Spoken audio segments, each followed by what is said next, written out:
ସ୍ୱାମୀ ନିଗମାନନ୍ଦ ପରମହଂସଙ୍କ ଜୀବନୀ।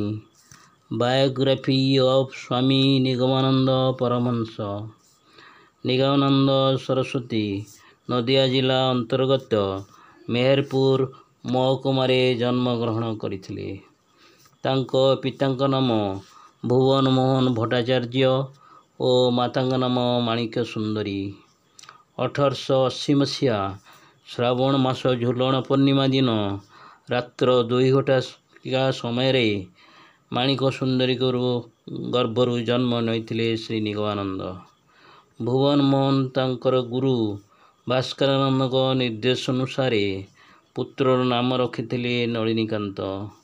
ବାଲ୍ୟକାଳରୁ ନଳିନୀକାନ୍ତ ଖୁବ୍ ଚପଳ ଥିଲେ। ବଡ଼ ହେବା ସଙ୍ଗେ ସଙ୍ଗେ ତାଙ୍କ ଦୌରାତ୍ମ୍ୟ ବଢ଼ିବାକୁ ଲାଗିଲା।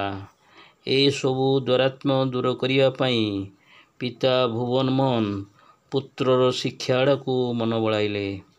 ତାପରେ ନଳିନୀକାନ୍ତ ପ୍ରାଥମିକ ବିଦ୍ୟାଳୟରେ ପଢ଼ିଲେ। ନଳିନୀକାନ୍ତ ଗ୍ରାମ୍ୟ ବିଦ୍ୟାଳୟରେ ପଢ଼ୁଥିବା ବେଳେ ତାଙ୍କର ତୀକ୍ଷ୍ଣ ବୁଦ୍ଧି ଓ ପ୍ରତିଭାର ପରିଚୟ ମିଳିଥିଲା। ବେଳେବେଳେ ଏପରି କଥାମାନ କହନ୍ତି ଯେ ବୃଦ୍ଧମାନେ ମଧ୍ୟ ନିରୁତ୍ତର ହୋଇଯାଆନ୍ତି। ନଳିନୀକାନ୍ତ ଗ୍ରାମ୍ୟ ବିଦ୍ୟାଳୟରେ ପଢ଼ା ଶେଷ କରି ମେହେରପୁର ଉଚ୍ଚ ଇଂରାଜୀ ବିଦ୍ୟାଳୟରେ ପାଠ ପଢ଼ିବାକୁ ଲାଗିଲେ।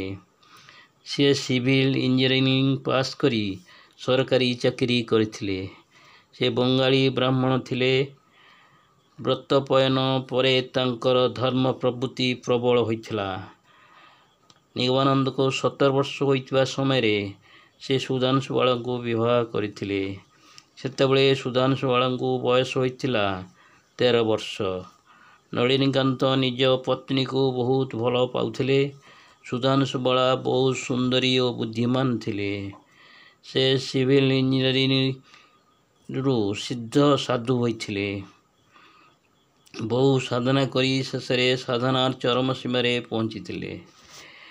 ନିଗମାନନ୍ଦ ଜ୍ଞାନ ଓ ପ୍ରେମର ମୂର୍ତ୍ତି ବିଗ୍ରହ ରୂପରେ ଜ୍ଞାନ ପ୍ରେମର ମିଳନ କରାଇଛନ୍ତି।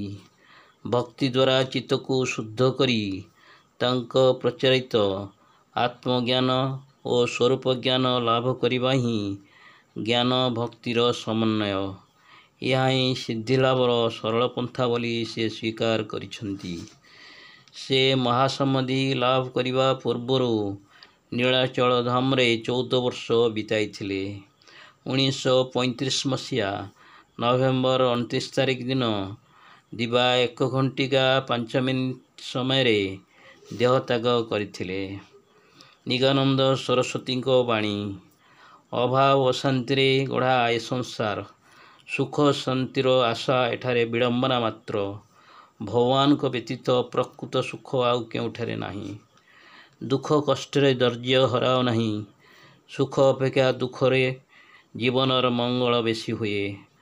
ସୁଖ ବାହାରେ ନାହିଁ, ସୁଖ ଅଛି ଅନ୍ତର ମଧ୍ୟରେ। ସବୁ ଅବସ୍ଥାରେ ଆନନ୍ଦରେ ରହିବାକୁ ଚେଷ୍ଟା କର। ସୁଖ ଅଛି ତ୍ୟାଗରେ, ସୁଖ ଭୋଗରେ ନାହିଁ। ବାହ୍ୟ ବିଷୟରେ ଯେଉଁ ସୁଖ ହୁଏ ତାହା ଅନିତ୍ୟ ଓ ଆସକ୍ତି ପରିପୂର୍ଣ୍ଣ। ରଜା ପ୍ରଜା ଧନୀ ଦରିଦ୍ର ସଭିଏ ସୁଖ ପଛରେ ଧାଇଁଛନ୍ତି। ପ୍ରତ୍ୟେକ ଜୀବ ଭଗବାନଙ୍କର। ଧନୀ ଦରିଦ୍ର ସମସ୍ତେ ତୁମ ଆପଣାର। ସମସ୍ତଙ୍କର ମଙ୍ଗଳ ହେଉ। କାହାର ଅନିଷ୍ଟ ଚିନ୍ତା କର ନାହିଁ।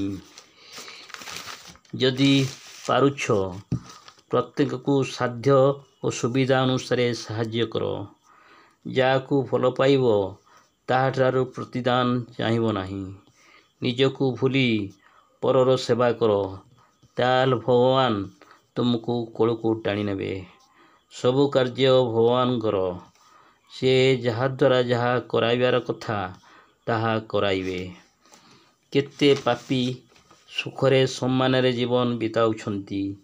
ଏହା ହିଁ ଜନ୍ମାନ୍ତରୀଣ କର୍ମର ଫଳ। ପରିଶ୍ରମ କରି ମଧ୍ୟ କେତେ ଲୋକ ଖାଇବାକୁ ପାଉନାହାନ୍ତି। ଆଉ କାମ ନ କରି ମଧ୍ୟ କେତେ ଲୋକ ଖୁବ୍ ସୁଖ ସ୍ୱାଚ୍ଛନ୍ଦ୍ୟରେ ଚଳୁଛନ୍ତି। ପୂର୍ବଜନ୍ମର କର୍ମଫଳ ଯୋଗୁଁ ଏପରି ଘଟୁଛି। ଅପରାଧ ନ କରି ମଧ୍ୟ କେତେ ଲୋକ ଲାଞ୍ଛନା ଭୋଗ କରୁଛନ୍ତି। ତାହା ମଧ୍ୟ ସେହି କର୍ମଫଳ। ଠାକୁର ନିଗମାନନ୍ଦ ସାଧନ ଭଜନରେ ଶକ୍ତି ବୃଦ୍ଧି ହୁଏ ସତ, କିନ୍ତୁ ମୁକ୍ତି ଲାଭ କରିବାକୁ ଭକ୍ତି ଭିନ୍ନ ଅନ୍ୟ ଉପାୟ ନାହିଁ। ମୁଁ ବର୍ତ୍ତମାନ ନିଜେ ଭକ୍ତି ଭିନ୍ନ ଅନ୍ୟ ସାଧନାର କଥା ଭାବୁନାହିଁ। ମୁଁ କହୁଛି ଏକମାତ୍ର ଭକ୍ତି ଦ୍ୱାରା ସର୍ବାର୍ଥ ସିଦ୍ଧି ହୋଇପାରିବ। ଠାକୁର ନିଗମାନନ୍ଦ।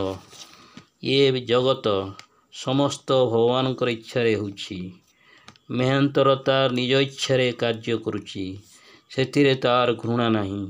ସାଧୁ ପୁଣି ଉପଦେଶ ଦେଉଛନ୍ତି ବା ଧର୍ମାଚରଣ କରୁଛନ୍ତି, ସେଥିରେ ଗର୍ବ କରିବାର କିଛି ନାହିଁ। ମୂଳରେ ସବୁ ଏକ। ବର୍ତ୍ତମାନ ବୈଜ୍ଞାନିକ ତତ୍ତ୍ୱ ଆବିଷ୍କାରର ଧୁମ୍ ପଡ଼ିଛି, ଏହା ମଧ୍ୟ ତାଙ୍କର ଇଚ୍ଛା। ତାଙ୍କର ଅନନ୍ତ ଜ୍ଞାନର କଣିକାଏ ସେ ଜୀବକୁ ଦେଇଛନ୍ତି।